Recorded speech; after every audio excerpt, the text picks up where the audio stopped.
Sink में glass रखने की डांट। सुबह का वक्त था। हरीश बाबू ने जैसे ही पानी का ग्लास टेबल पर रखा, बेटे विपुल की आवाज़ गूंज उठी।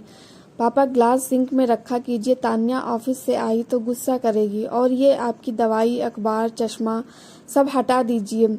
ड्राइंग रूम हमेशा साफ सुथरा रहना चाहिए। हरीश बाबू चुपचाप उठे और धीमे कदमों से गिलास उठाने लगे।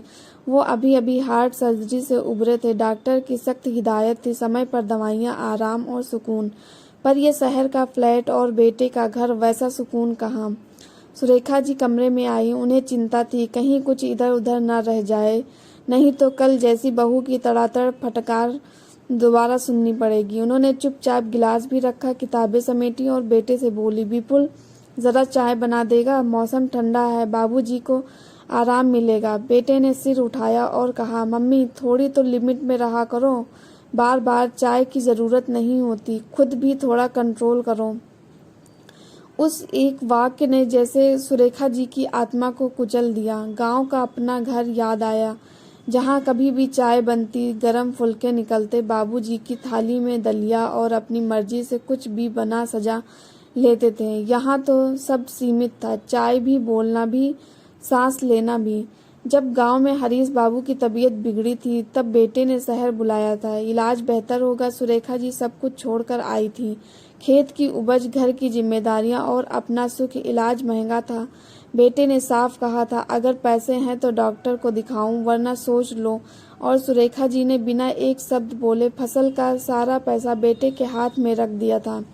इलाज शुरू हुआ और उनके मन में ये तसल्ली रही कि बेटा पास में है।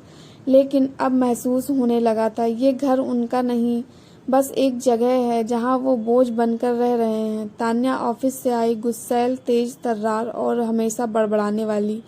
शाम को सुरेखा जी को तेज भूख लगी, डायबिटीज की मरीज थी, दलिया बनाना था, लेकिन किचन में उनकी एंट्री मना थी। विपुल ने जाते वक्त कहा, सुबह की रोटी है वही खा लेना, अचार रखा है। हरीश बाबू हार्ट पेशेंट है, दलिया जरूरी था। सुरेखा जी ने कांपते हाथों से चूल्हा जलाया, दलिया बनाया, पति को खिलाया, फिर खुद ठंडी रोटी खाई। अगले दिन सुबह एक तूफान आया। मम्मी, आपने मेरी रसोई में किससे पूछकर कुछ बनाया? सब फैला दिया आपने। सुरेखा जी के सब्र का बांध टूट गया। पहली बार उनकी आंखों में आंसुओं की जगह आग थी। हाँ बेटा, ये तेरा घर है और हम मेहमान। ये वही घर है जो तेरे बाबूजी ने अपनी ज़मीन बेचकर तुझे दिलाया।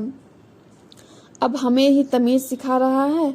जब तू छोटा था, तेरी पसंद का खाना बनाने के लिए मैंने अपनी पसंद छोड़ दी थी।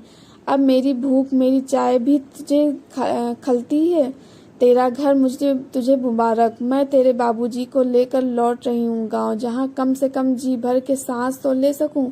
वो फटाफट पैकिंग करने लगी। चाचा को बुला लिया। हरीश बाबू रोते रोते बोले, सुरेखा मुझे वहाँ ले चल जहाँ मेरा सम्मान अब भी बचा है। विपुल ने रोते हुए माँ के पैर पकड़े। माँ, माफ़ कर दो, मैं बहक गया था। लेकिन सुरेखा जी की आंखों में अब ठंडापन था।